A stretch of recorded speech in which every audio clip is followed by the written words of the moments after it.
Welcome back नाज़रीन। Programme के इस हिस्से में हम जिक्र करेंगे पाक अफ़गान ताल्लुकात का, जो हम कह सकते हैं कि जिनमें बहुत कशीदगी रही है पिछले कुछ महीनों से, या हम साल का भी जिक्र कर सकते हैं दहशत गर्दी की वजह से। अब तो हाल ये है कि तिजारत भी बंद है दोनों ममालिक के दरमियान। कभी कभी दोनों ममालिक के दरमियान बहुत सख्त जुमलेबाजी भी होती है, सख्त बयानात एक दूसरे के ख़िलाफ़ दिए जाते हैं।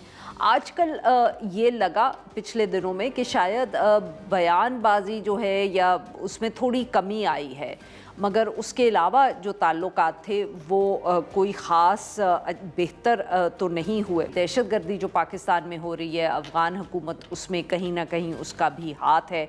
अफ़गानिस्तान अलबत्ता इनकार करता है। अभी पिछले दिनों में फिर ऐसा देखने को मिला, क्योंकि ख्वाजा आसिफ साहब जो डिफेंस मिनिस्टर हैं, उन्होंने एक गैर मुल्की चैनल को इंटरव्यू दिया, जिसमें उन्होंने एक दफ़े फिर ये कहा कि जो यहाँ दहशतगर्द हमले हो रहे हैं पाकिस्तान में, उनमें तालिबान हुकूमत और इंडिया की मिली भगत जो है वो शामिल है। उन्होंने ये भी कहा कि पाकिस्तान फ़ज़ाई का जो हमले हैं वो करने से हिचकिचाएगा नहीं अफ़गानिस्तान में। ये ऑब्वियसली हमने देखा है माजी में भी इस किस्म के वाक़यात हुए हैं कि पाकिस्तान में हमला हुआ तो उसके बाद अफ़गानिस्तान में कार्रवाई की जाती है। और यहाँ तक कहा ख्वाजा आसिफ साहब ने कि पाकिस्तान पर जब हमला करने की बात आती है तो नई दिल्ली और काबुल एक सफ़े पर होते हैं। इस सारे मामले पे गुफ्तगू करने के लिए हमारे साथ मौजूद है ताहिर ख़ान साहब, सीनियर सहाफ़ी हैं, माहिर हैं अफ़गान अमूर के। Welcome to the show Tahir साहब। जी ताहिर साहब, ख्वाजा आसिफ साहब का जो इंटरव्यू था और जो उसमें काफ़ी अरसे के बाद फिर उन्होंने ये सारी गुफ्तगू हम कह सकते हैं, और ख़ास तौर पे एक इंटरनेशनल फोरम पे की है। हम क्या समझे इससे कि अब तक जितनी कोई कोशिशें हुई, मुसलमान दोस्त ममालिक ने भी कोशिश की, डायलॉग भी हुआ, कोई फ़र्क नहीं पड़ा काबुल और इस्लामाबाद के दरमियान। बहुत शुक्रिया। मेरी नज़र में उस वक्त फ़र्क पड़ेगा कि जब पाकिस्तान में सिक्योरिटी की सूरत हाल में एक फ़र्क महसूस यहाँ लोग करेंगे, हुकूमत करेगी, इदारे करेंगे। और आपको याद होगा कि 2 दिन पहले बाजवड़, शांगला और बन्नू में 3 हमले एक दिन में हुए। तो यही सूरत अगर रहती है तो फिर तो ये जो कोशिशें हैं वो भी उनको भी चैलेंजेस का सामना करना पड़ेगा। आपने कहा दोस्त ममालिक की और ख्वाजा आसिफ का बयान, तो ख्वाजा आसिफ का बयान भी गो कि उससे काफ़ी सारे लोग इख्तिलाफ भी करते हैं उनके टोन से, लेकिन उससे अंदाज़ा यही होता है कि शायद यहाँ पर मायूसी जो पहले थी उसमें कोई कमी नहीं आ रही, क्योंकि सिक्योरिटी हालात तब्दील होंगे तो शायद ये मायूसी जो है ये भी उम्मीद में किसी हद तक ये तब्दील हो जाएगी, लेकिन इस वक्त तक ऐसा नहीं है। दोस्त ममालिक, आपने जो सवाल में वैसा हाँ बिल्कुल की है। उसमें तो कोई शक नहीं है कि कतर और तुर्की है कि जिसका पाकिस्तान ने वेलकम भी किया है कि वो जो प्रोसेस था वो तो रुक गया है, लेकिन सऊदी अरब का प्रोसेस रुका नहीं है और वो कोशिशें कर रही है। अब मैंने सुना है कि शायद वो दोनों यानी इनसे कहते हैं कि आप कुछ एतमाद साजी के लिए इकदाम उठाएं, लेकिन मेरे ख्याल में जब मैं यहाँ सुनता हूँ इस्लामाबाद में लोगों से, तो वो ये कहते हैं कि पाकिस्तान का जो मौक़िफ़ है कि पाकिस्तानी जो मुसल्लह ग्रुप्स है, और यही पाकिस्तान का मौक़िफ़ है, उनका सारी लीडरशिप अफ़गानिस्तान में, वहाँ से सारा कुछ ऑपरेट होता है। तो अब पाकिस्तान तहरीरी मुआहिदा चाहता है और शुरू में ठोस यकीन दहानियाँ भी चाहता है।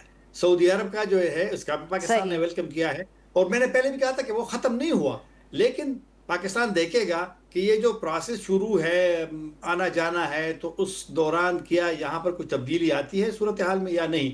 अगर तब्दीली नहीं आएगी तो सऊदी अरब वाला जो प्रोसेस है उसको भी चैलेंजेस का सामना करना पड़ेगा। अच्छा ताहिर साहब, तो ये बताएं कि कभी कभी हमें लगता है कि इस्लामाबाद में ये सोच भी पाई जाती है कि अगर इतना ज़्यादा सिर्फ सख्त बयानात दिए जाएंगे, सख्त बातें की जाएंगी तो माहौल बेहतर नहीं होगा। अगर बयानात में कुछ कमी आ जाए, कुछ गुफ्तगू हो बिहाइंड द सीन्स, तो शायद सिचुएशन बेहतर हो जाए। क्या अब हम ये समझें कि पाकिस्तान में ये सोच जो है या ये पॉलिसी जो है कि नरमी से काबुल से डील किया जाए, इसकी कोई गुंजाइश नहीं है? اس کی گنجائش ہونی بھی چاہیے. اور یہاں پہ ایک ہمارا نظام میں جو ایک نقائص ہیں، کمزوریاں ہیں، اس پہ اگر ہم بات نہ کریں تو شاید وہ پھر ہم اپنی جو ذمہ داریاں ہیں، ہماری جو صحافت ہے، فارن آفس میں خود جاتا ہوں، ریگولرلی جاتا ہوں، ان سے سوالات بھی لوگ افغانستان پہ کرتے ہیں. اور ایک زمانے میں آپ تو خود صحافی ہے، لیکن کسی زمانے میں سارے سوالات ہوتے تھے انڈیا کے حوالے سے، مقبوضہ کشمیر کے حوالے سے. لیکن اب کبھی کبھی تو فل افغانستان پہ ہوتا ہے، کبھی آدھا وقت افغانستان کو مل جاتا ہے. تو ڈپلومیسی وہاں سے جب ہم سنتے ہیں تو میری نظر میں وہ ایک مناسب زبان ہوتی ہے، جو ترجمان کہتا ہے یا اگر اسحاق خود بھی پریس کانفرنس کرتا ہے. لیکن وزیر دفاع کے بیانات سے لوگوں کا جو رد عمل ہوتا ہے، آپ خود اس کو کبھی جب بھی کوئی اس طرح بیان ہے تو آپ نیچے لوگوں کی کمنٹس پڑھیں، تو لوگوں کی آواز جب آتی ہے اور اس میں میجارٹی کا ایک سائڈ پر اگر ہو، جو دھمکیوں کو میرے خیال میں کوئی بھی پسند نہیں کرے گا. اگر افغانستان سے ٹھیک. پاکستان کو کوئی دھمکیاں دیتا ہے، ایسی بات کرتا ہے جس کی حقائق کی بنیاد نہیں ہوتی، ان میں حقیقت اس پہ نہیں ہوتی، اگر ہمارے کچھ وزراء اس طرح بیانات دیتے ہیں تو وہ بھی میرے خیال میں اچھا میسیجز. تعلقات کی بحالی کے لیے، اعتماد سازی کے لیے بیانات میں احتیاط بہت زیادہ ضروری ہے. اور ایک جو ہماری سسٹم میں ایک مسئلہ ہے کہ ہر بندہ بیان دیتا ہے. کچھ بیانات ٹھیک. ایک وزیر کی ذمہ داری ہوتی ہے، دفاع، ظاہر بات ہے وہ دفاع کا وزیر ہے تو دفاع کے حوالے سے. پھر وزارت خارجہ کی حیثیت کیا ہے؟ پھر یا تو وزارت خارجہ کو تالا لگا لو، یا وزارت خارجہ فارن پالیسی ان کو چھوڑ دو.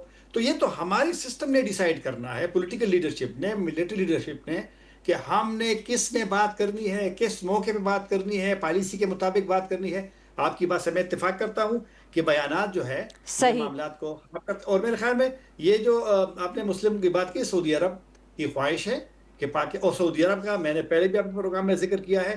اب میں نے سنا ہے کہ ان کا وفد اسلام آباد یا آج رات کو آ رہا ہے یا کل ارلی مارننگ آ رہا ہے، اور یہی وفد کابل میں تھا. ان کی کوشش ہے، انہوں نے مطلب ہے کہ دونوں کو ایسی تجاویز دی ہے جس پہ دونوں ابھی تک غور کر رہے ہیں، دونوں نے اس سے انکار بہت نہیں کیا. بہت اور میرے شکریہ خیال میں طاہر صاحب، آپ نے ہمارے لیے وقت. ناظرین آج کے لیے بس اتنا ہی. Well be back tomorrow at the same time.